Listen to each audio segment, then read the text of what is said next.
ఐక్యతోటి కాంగ్రెస్ కాపాడుకోడు వస్తున్న ఈ కార్యకర్తలందరికీ శిరస్సు వంచి నమస్కరిస్తున్నాను. నేను ఇది మామూలు ఇష్యూ కాదు, మామూలు అంశం కాదు. చాలా మంది నాయకులకు కార్యకర్త విలువ తెలియదు. కార్యకర్త లేని పార్టీ లేదు, కార్యకర్త లేని నాయకుడు లేదు, కార్యకర్త లేని రాజకీయం లేదు. ఈనాడు మేము ఈ స్థాయికి ఎదిగినాము, వచ్చినాము, ఉన్నాము, నిలదొక్కున్నాము, ఓడినా గెలిచినా అంటే దాని వెనుక బలము స్ఫూర్తి ఎవరు అంటే కాంగ్రెస్ కార్యకర్త.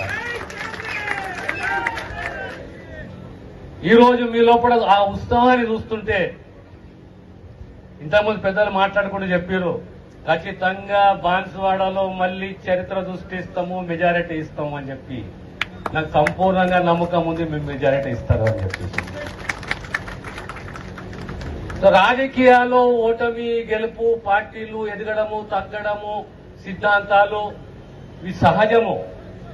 కానీ కార్యకర్తలే గాని, కార్యకర్త ద్వారా ఓటరే గాని ఆలోచన ఏం చేయాలి అంటే ఈ నాయకుని చరిత్ర, నాయకుని యొక్క సేవాబలం నియంతృత్వం కాదు, అహంకారం కాదు, సేవాభావము, సిద్ధాంతము, నా గ్రామము, నా ప్రాంతానికి ఏ రకంగా పనికొస్తాడు, ఉపయోగపడుతున్నది మనం ఆలోచన చేయాలి.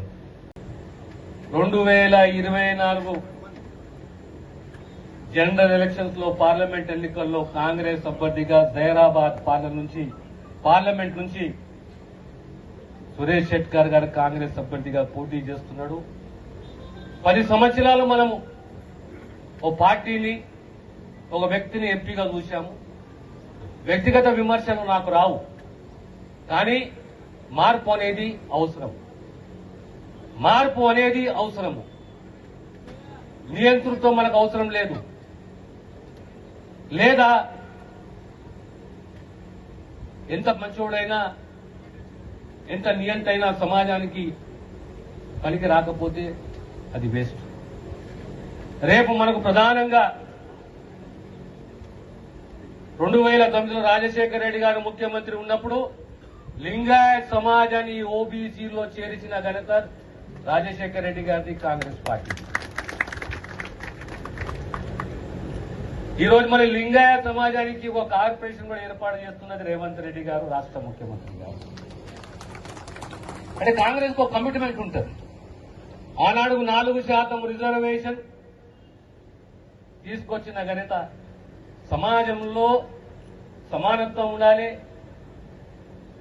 విద్యాపరంగా ఉద్యోగపరంగా అవకాశాలు కల్పించాలి అని 4% రిజర్వేషన్ తీసుకొచ్చిన ఘనత కూడా కాంగ్రెస్ రాజశేఖర రెడ్డి గారికి.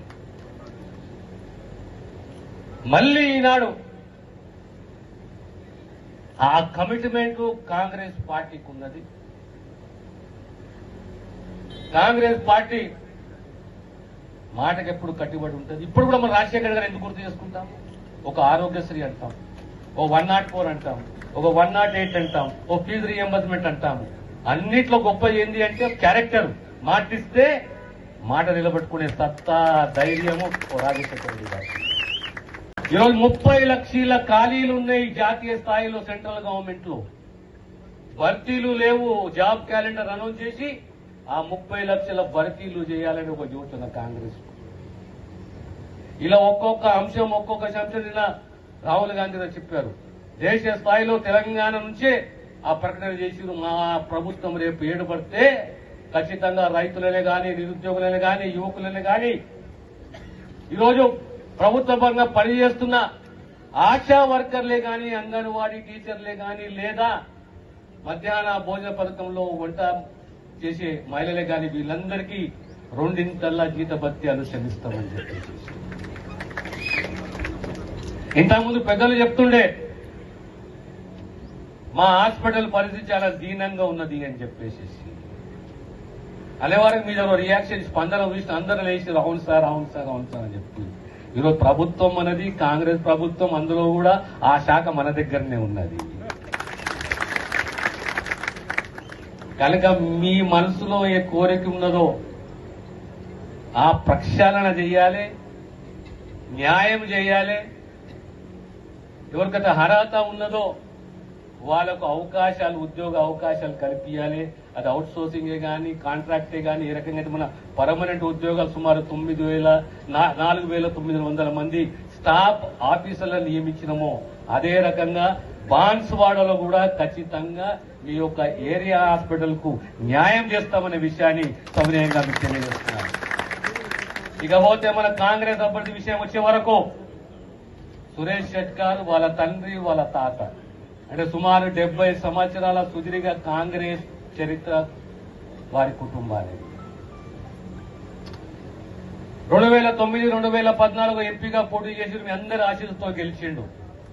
60 సంవత్సరాలు ఒకెత్తు అయితే 10 సంవత్సరాలు ఒకెత్తు.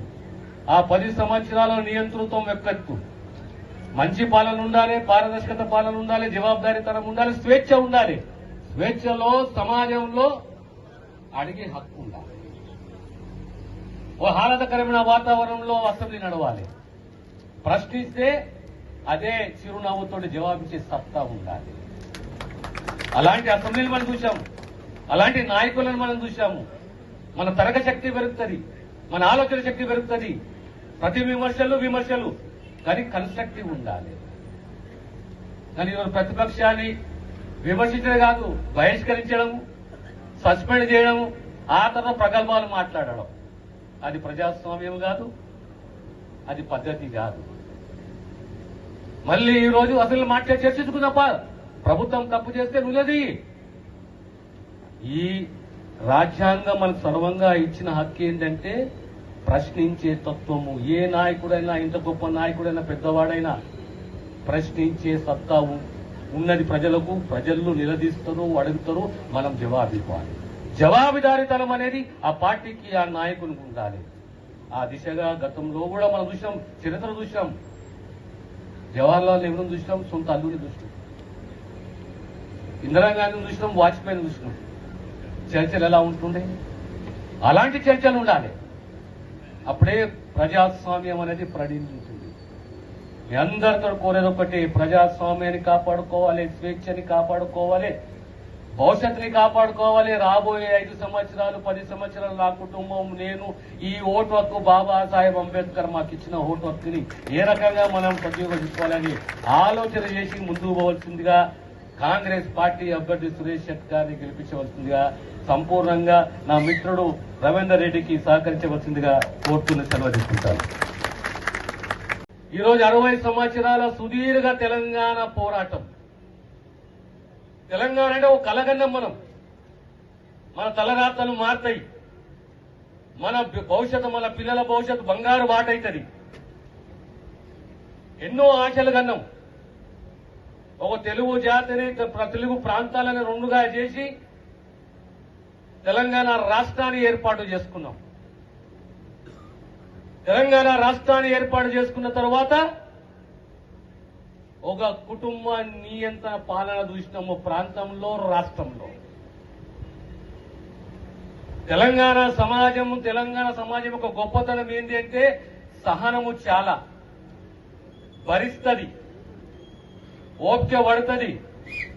కానీ ఎప్పుడైతే తిరుగుబాటు వస్తుందో వాడు ఎంత పెద్దోడు కానీ కాల రాస్తుంది ఆ చరిత్ర తెలంగాణ సమాజానికి. ఆనాడు నిజాం పాలనే కానీ